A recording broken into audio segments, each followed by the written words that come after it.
Après ma virée cherbourgeoise, l'image que je me faisais de Laurence s'est modifiée. J'avais parfaitement confiance en sa fidélité, malgré la jalousie qu'elle m'inspirait, et cela renforçait encore son caractère attachant, presque admirable de douceur. Mais elle n'était plus en position d'incarner pour moi la figure de la fille exemplaire. Il y en avait d'autres dont la gentillesse, plus vénéneuse, dont la beauté, moins évidente, dont la vie, plus cabossée, suscitait mon attachement. Les défauts de Laurence perdaient alors leur côté sacré, mystérieux. Notre histoire était si commune. Il m'arrivait d'ailleurs de sourire à nos disputes, ce qui redoublait la colère de Laurence. Pourquoi donc étais-je tombé amoureux de cette fille? Quel rôle avais-je voulu jouer à son bras? N'avais-je pas su, d'une certaine manière, qu'en admirant toutes ses qualités de compagne pour la vie, c'était précisément ces qualités que je choisissais, plutôt qu'elles ne s'imposaient à moi? Je m'inscrivais dans un plan de vie classique, trop classique, de ces plans que réclament les parents. Je me souvenais avoir entendu mon père, lorsque j'étais enfant, dire qu'une femme était belle lorsqu'elle souriait. Cela m'avait d'autant plus marqué que je l'avais découvert, en secret, amateur de jolies femmes. Plus tard à l'adolescence, où je m'enflammais pour des filles inaccessibles, j'avais imaginé des dialogues où, justifiant mon amour, j'affirmais « Cette fille est tellement souriante, tu comprends ?» Était-il possible que j'aie mis ce principe en application? Que mon père vive en moi par ces petites choses, ces détails qui dessinaient une image si parcellaire de lui? Choisir Laurence, n'avait-ce pas été comme un hommage à mon père, un clin d'œil par-delà l'absurdité de la mort? Le malheur de mon père, en fin de compte, avait été de rêver d'amour et de s'interdire de l'exprimer, de séduire des femmes et de renoncer au divorce, de vivre l'aventure et de rester raisonnable, d'avoir une famille splendide et de la tenir avec un terrible esprit de sérieux. Le drame banal, effroyablement banal, d'un homme qui gâche tout à force de vouloir bien faire, ses rires retenus, ses sourires pincés, heureux de vivre en famille, mais donnant des ordres pour dissiper sa gêne. J'ai mis des années à comprendre qu'il s'agissait de faiblesse. Laurence disait avoir eu de la chance, elle n'avait pas connu ce type de problème. Ses parents l'aimaient, elle les aimait, il n'y avait pas grand-chose à ajouter. Mais le mot chance sonnait drôlement à mes oreilles, comme si l'on pouvait hiérarchiser les expériences. Mon père avait été un homme bon, j'en étais persuadé. S'il avait été sévère, il ne pouvait supporter l'idée qu'on en souffre et nous demandait de sourire juste après les réprimandes. Cruauté, candeur surtout, difficulté à assumer l'autorité. Nous n'aurions pas eu de chance, nous, ces enfants. Disons que nous avions hérité une situation complexe. Mais juger, mettre des notes, il y avait eu mort d'homme, et cela coupait court à toute attitude critique. Je ne me sentais plus capable que de compréhension et même de prière. Prière dont la forme la plus accomplie me paraissait être de revivre l'instant de sa mort, encore et toujours. Cet instant que je n'avais pas véritablement vécu, puisque je dormais à ce moment-là, mais dont j'avais perçu comme les rayonnements, travaillés par un sourd pressentiment, puis abasourdi de longs mois, cet instant pathétique qui semblait contenir le secret même de mon père, et peut-être aussi le mien désormais. La succession des événements prenait une sorte de coloration mythique. L'histoire se réduisait à quelques traits saillants. La veille de l'accident, par exemple, je préparais mon départ de la résidence universitaire, dans laquelle j'avais passé l'année, lorsque mon père avait déposé sur mon répondeur un message. Mon fils, je t'appelais pour te dire que je t'aime. Il avait une voix traînante, un peu gênée. Jamais il ne s'était exprimé de la sorte. Je n'avais tout simplement pas compris qu'il ressentait ce besoin de la confidence, d'autant qu'il avait toujours insisté sur le refoulement des émotions. Ne pleure pas, pouvait-il dire. Il ne faut pleurer que pour les circonstances graves. Quand tu perdras quelqu'un de cher, par exemple, tu pourras pleurer. J'avais décidé d'avancer l'heure de mon retour auprès de mes parents. Je ferais la route de nuit, quitte à perdre quelques affaires dans l'urgence des rangements. Qu'avais-je pressenti dans le message? J'ai du mal à croire qu'un sixième sens m'ait fait deviner des choses, et pourtant ce départ précipité m'a paru très significatif par la suite. Les mois suivant l'accident, j'en ai déduit que nos vies inconscientes étaient dotées d'une infaillible intuition. Plus récemment, je me suis contenté de voir dans cette précipitation l'émotion d'un fils touché que son père lui fasse de tels aveux sur un ton si fébrile. J'avais conduit d'une traite pendant 2 heures. À l'arrivée, j'avais fait le moins de bruit possible, montant les marches le plus près du mur pour éviter qu'elles ne craquent. Mon père m'attendait sur le palier du premier, à demi nu. Trop surpris pour me demander ce qu'il faisait là, je n'avais pas eu de réaction lorsqu'il m'avait pris dans ses bras, submergé par la chaleur puissante de l'homme qui sort du lit. Il m'avait répété « Je t'aime », puis j'avais repris le chemin du second où se trouvait ma chambre. Je ne m'étais étonné de rien, j'avais programmé le réveil et m'étais endormi. Sursaut dans les draps. Je me suis dressé dans le soleil inondant la chambre et j'ai vu le réveil matin qu'on avait éteint, posé d'eau sur la table de nuit. Je me suis tout de suite représenté mon père entrant dans la chambre à l'aube, juste avant de partir au travail, pour m'offrir ces 2 heures de sommeil supplémentaires, 2 heures au cours desquelles il choisirait, lui, de plonger dans une autre nuit. Je ne sais pas à quelle symbolique secrète il donnait ainsi corps. Je ne sais pas s'il avait pensé que nous pourrions partager quelque chose comme des minutes bienheureuses d'obscurité. Je ne sais pas s'il concevait même ces minutes de repos comme le bonheur suprême et comme autant d'instants gagnés sur la mort. Mais il m'a bien fait le don de ces minutes, à moins qu'il n'ait redouté que je me lève et que je le dissuade, au petit déjeuner, par ma simple présence, de commettre le geste fatal. Je me revois posant les pieds sur la moquette, mal à l'aise devant tant de sentimentalisme. Je suis descendu dans la cuisine, heureux d'être rentré plus tôt, seul dans la maison baigné par le soleil de l'été qui s'annonçait.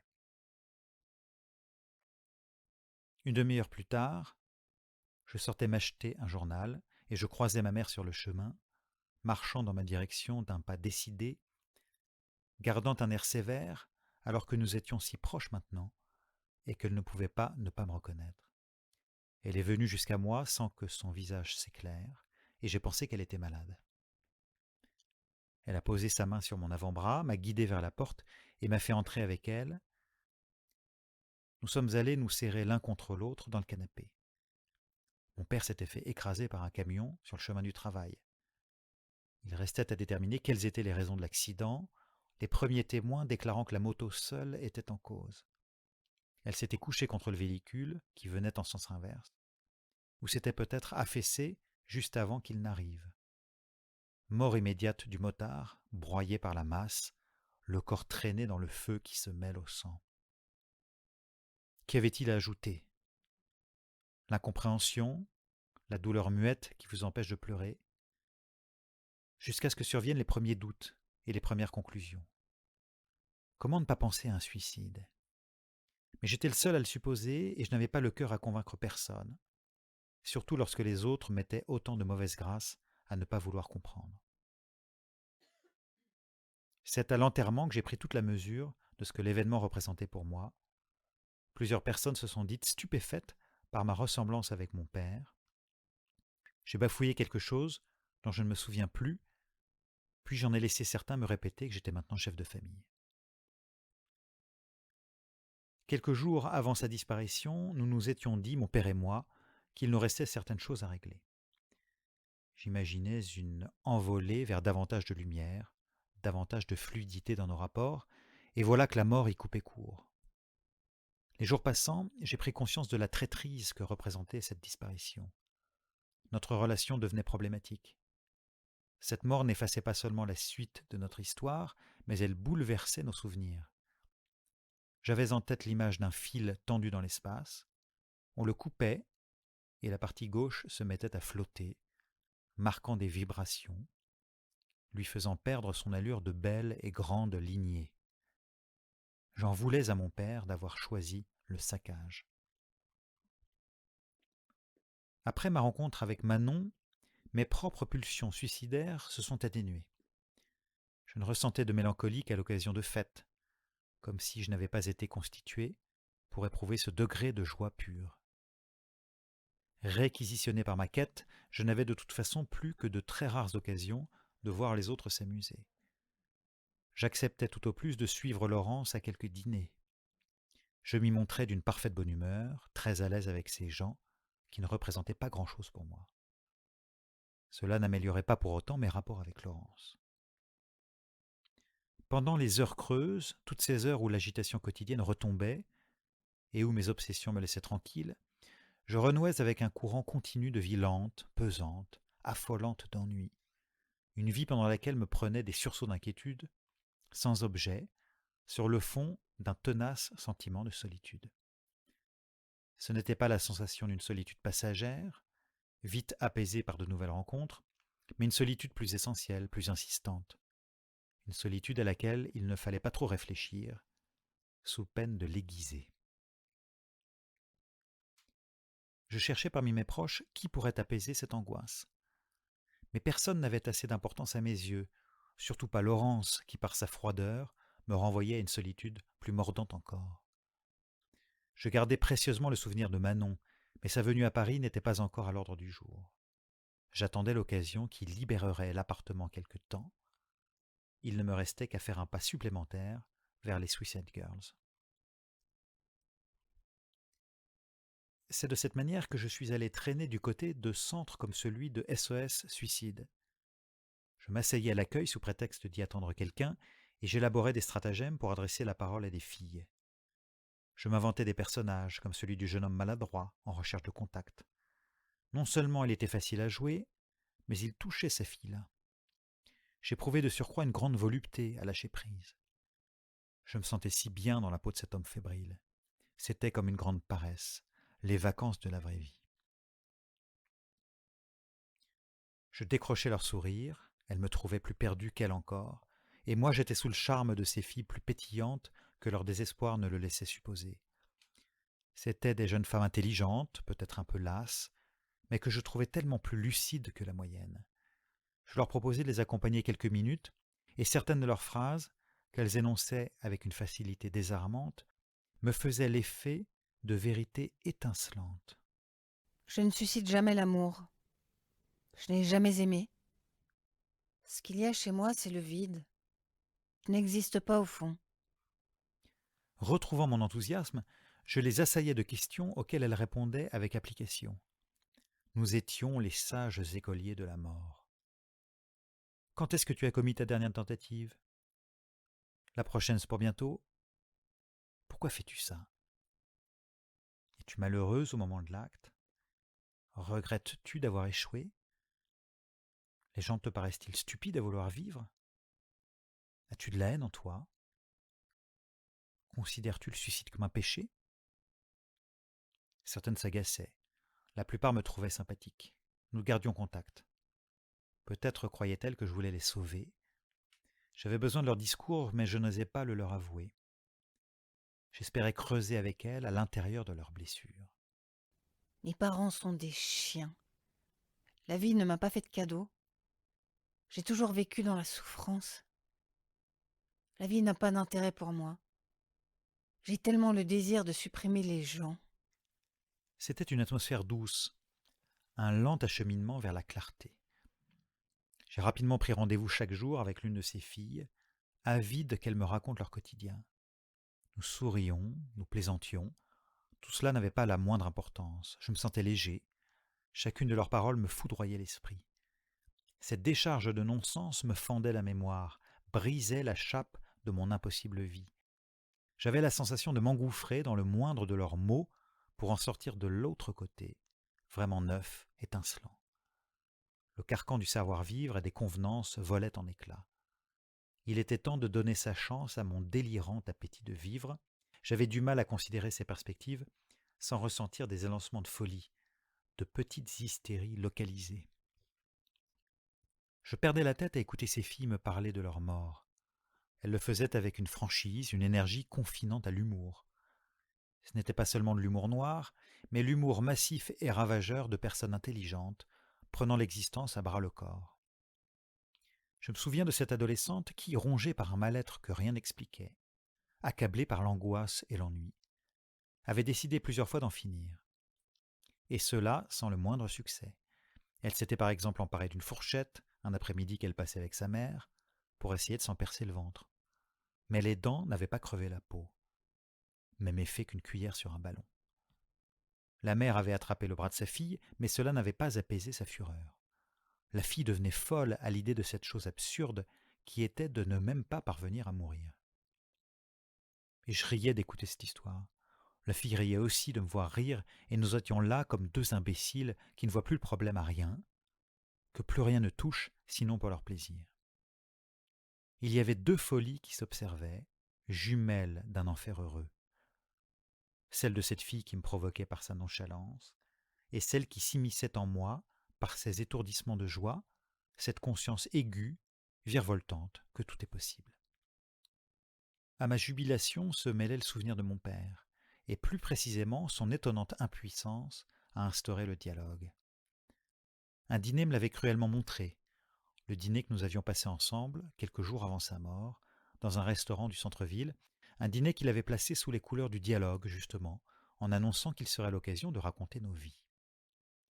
Son sourire triste préfigurait l'ampleur de la tâche, le sentiment du temps perdu, mais peut-être surtout l'intuition que nous n'y parviendrons jamais. Se doutait-il qu'il allait mourir ? Puis-je décemment supposer qu'il savait que ces quelques heures étaient les dernières que nous passerions ensemble ? 3 ou 4 heures, ou peut-être seulement 2, comme une page vierge sur laquelle inscrire, à tout jamais, le bilan chiffré de nos vies.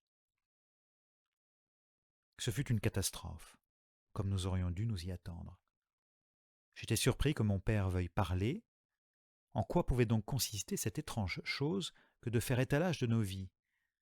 N'étais-je pas un jeune homme sans expérience ? Qu'avais-je donc à dire sur mon quotidien d'étudiant ?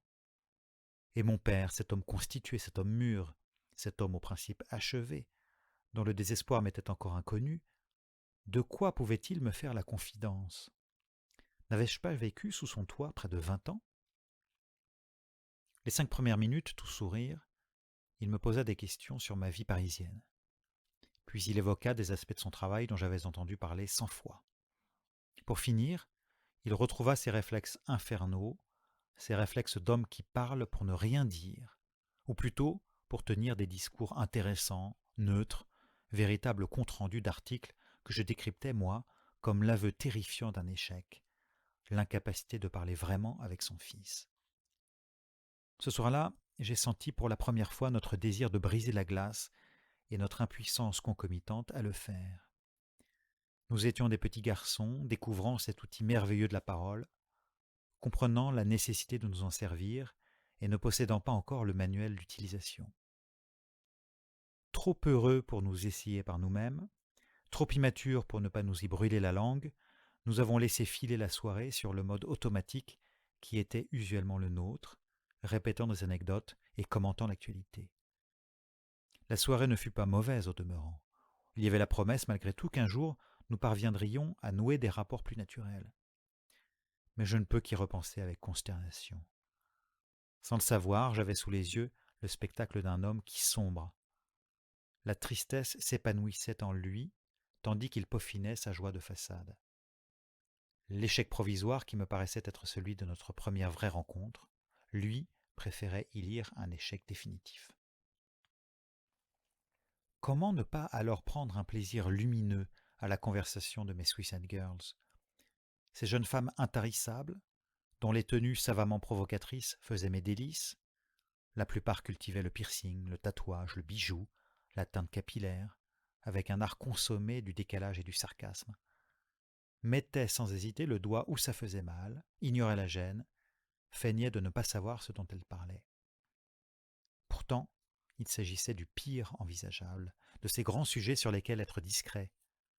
La plupart de nos interlocuteurs appartenant à la catégorie fourmillante des gens normaux, tous ceux dont l'existence prend racine dans la vie, disent-ils, fuyant les états d'âme et les considérations morbides. Le miracle était qu'en mettant précisément le doigt où ça faisait mal, cela ne faisait pas mal du tout. Pommade stellaire qui transformait le malaise en bien-être, irradiait et transfigurait votre vie. L'angoisse virait au plaisir, le doute en certitude, l'errance émotionnelle en appétit d'étreintes précises et de rencontres ciblées. C'était fou comme des sujets si délicats. Haine, violence, désespoir, souffrance, volonté de mourir, pouvaient donner matière à si franches envolées verbales. Le quotidien posait avec Laurence des cas de conscience si dévastateurs. Nous n'étions donc pas capables de surmonter nos minuscules névroses. Nous nous laissions miner par nos blessures idiotes, nos soupçons chichiteux. D'autres étaient capables de se vautrer dans la matière même de leur malheur, la matière épaisse de leur malédiction. C'était ce dont j'avais besoin, la pudeur mise en pièces et la parole libérée. Laurence devenait le cauchemar même de la délicatesse qui rend fou. Elle me faisait rire, mes Suicide Girls, et je murmurais chaque fois en m'éloignant « Tu es un vrai malade ».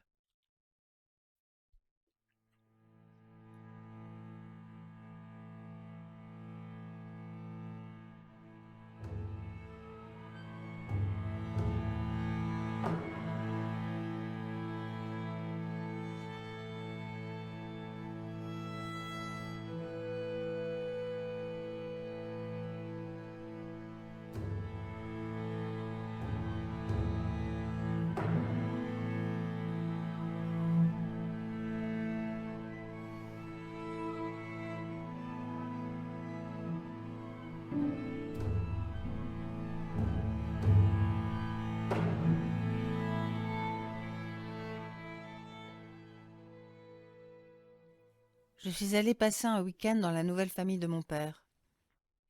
J'aimais bien sa petite amie, Stéphanie, fort gentille et patiente, trop patiente même par rapport à la domination qu'il exerçait sur elle. La journée du samedi se déroulait dans une maison de la pointe ouest du Cotentin, à 30 minutes en voiture de Cherbourg. Sous un temps splendide, après le barbecue, la vingtaine de personnes présentes s'étaient répandues dans le jardin et je m'étais jointe au groupe de volley-ball. Ce n'est qu'en entrant sur le terrain que j'ai perçu le danger. Je venais de me mettre en short. J'ai servi le premier ballon, mes seins gonflaient le t-shirt, mes jambes se dénudaient. Je me suis concentrée sur le jeu. Au milieu de la partie, j'ai redressé la tête et j'ai soufflé pour me décontracter. J'ai regardé mes partenaires, un couple de jeunes mariés, 2 enfants de 10 ans, 2 hommes plus mûrs, et j'ai voulu leur paraître sympathique. J'ai souri, j'ai montré de l'enthousiasme. La fin de la partie s'approchait, tout allait bien se passer. Le jeune marié me parlait beaucoup. J'ai pensé qu'il s'agissait du jeu, qu'il mettait des tactiques en place. Mais je retrouvais la même obstination que chez les garçons qui m'avaient pris la main à la sortie du collège. J'ai frémi lorsque la composition des équipes a changé. Le jeune marié s'est mis à me donner des conseils, à lancer des chants d'encouragement pendant lesquels nous nous tenions les épaules. J'étais réticente, mais je devais ne rien laisser paraître. Il prenait manifestement plaisir à respirer l'odeur et la chaleur de mes efforts. Quand la partie s'est achevée, j'ai remis le pull et le couple a haussé le ton. La fille était au bord des larmes et l'autre se mettait en colère en me désignant de la main. J'ai disparu au salon pour me blottir dans le canapé. J'ai fait semblant de lire et un petit garçon de 4 ans s'est assis près de moi, me regardant et me souriant. Il s'est encore approché pour tourner les pages. Je lisais des paragraphes et nous commentions les photos. Mon cœur battait fort. Je voulais plonger dans ce moment tranquille. J'espérais qu'on m'aperçoive avec l'enfant. Il se tenait maintenant dans mes bras, il balançait la tête d'avant en arrière et se frottait contre moi, puis s'est retourné, posant la main sur ma poitrine. Je l'ai doucement retiré. Comme il commençait à s'agiter, je me suis levée, j'ai posé le magazine, je suis allée faire un tour dans la maison. L'enfant m'a suivi, l'air innocent. Je suis passée par la cuisine, je suis montée dans la salle de bain, je suis redescendue. Je n'ai pas cessé d'arpenter les couloirs et chaque fois l'enfant m'emboîtait le pas. Lorsque je m'arrêtais quelque part, il tendait la main et cherchait à la glisser sous mon short. Je lui ai donné une tape, d'abord gentiment, puis je l'ai grondé. Va retrouver tes parents, tu m'entends? Je ne veux plus te voir. » Surpris, il est parti. De retour dans le salon, l'angoisse m'a saisie. Je n'arrivais plus à franchir la baie vitrée pour rejoindre les autres. Je me suis servi dans le bar, j'ai bu 2 verres de whisky. Je me suis à nouveau réfugiée dans le canapé, à la même place que la première fois, réfléchissant à la façon de quitter les lieux. Je n'avais pas mon permis, je ne voyais pas comment passer par le jardin sans être aperçue. J'ai bu quelques verres supplémentaires, rabattant mes cheveux, avant de prendre la direction de la chambre, en espérant que sa fenêtre ménage une sortie vers l'arrière de la maison. Posant l'oreille sur la porte, j'ai perçu le bruit d'une dispute, le couple de tout à l'heure. C'était elle, surtout que j'entendais. J'aurais aimé qu'ils s'insultent et qu'ils se frappent. J'aurais même aimé qu'il y ait un mort, et pourquoi pas leur mort à tous les deux. Valait-elle tellement mieux que lui? Hypnotisée, je n'ai pas réalisé qu'il prenait la direction de la porte. Quand elle s'est ouverte, je suis restée figée comme dans un autre monde. La fille avait l'air sidérée. « Tu diras que j'invente ?» J'ai reculé dans le couloir, effrayée à l'idée que tous les autres rappliquent, et j'ai couru jusqu'à la cuisine. J'ai retrouvé l'enfant, piochant dans le frigo. Il s'est tourné vers moi, maladroit, sans comprendre encore. Il a laissé tomber la barquette de yaourt, dont plusieurs se sont ouverts sur le carrelage. Puis il a lâché la porte pour se diriger vers moi. Je me suis crispée. L'enfant s'est agrippé à ma jambe, me contournant soigneusement pour envisager mes fesses. Il a eu le geste le plus sûr que la première fois, et j'ai senti ses mains froides glisser sous le short. J'ai pris à témoin le père de l'enfant, mon oncle, qui est entré à ce moment-là. « Regarde ce qu'il fait, depuis le début de l'après-midi. » J'avais les pieds solidement ancrés sur le carrelage, attendant qu'on me délivre. Mon oncle a saisi l'enfant par le bras. « Tu vas arrêter, oui? C'est pas comme ça qu'on se comporte avec les dames. Tu vas pas faire comme tonton Jackie, non? » »« Tonton Jackie. » »« Tu vas pas imiter ton arrière-grand-père quand il voit sa nièce. » »« Je n'avais même pas imaginé que tonton Jackie, 75 ans, puisse porter le regard sur moi. L'angoisse de tout à l'heure est revenue plus puissante. Je me suis rabattue contre le mur, perdant le souvenir des derniers instants. L'enfant pleurait maintenant et l'oncle s'en amusait. Je suis restée dos contre le mur après leur sortie. J'entendais le vent des 2 côtés de la cuisine, 2 souffles glacés qui bruissaient et menaçaient de s'engouffrer dans la pièce. Le plafond s'affaissait et le sol se mettait à frémir. Les agressions respiraient autour de moi, partout, elles s'insinuaient. C'étaient 6 grands blocs qui s'approchaient et chaque surface se rétractait. Tout un monde hostile fondait sur moi. J'ai secoué la tête, esquissant un geste vers le couloir, puis le jardin, puis le couloir à nouveau, et je suis entrée dans la chambre. La mariée s'était découvert la poitrine et suçait le marié, dos sur le lit. J'ai refusé de les voir, je suis passée dans le dos de la fille pour ouvrir la fenêtre. « Sale pute !» m'a-t-elle dit en essuyant le sperme sur ses lèvres. J'ai basculé dans l'allée, j'ai couru sur la route. Je ne suis arrivée à Cherbourg qu'au petit matin.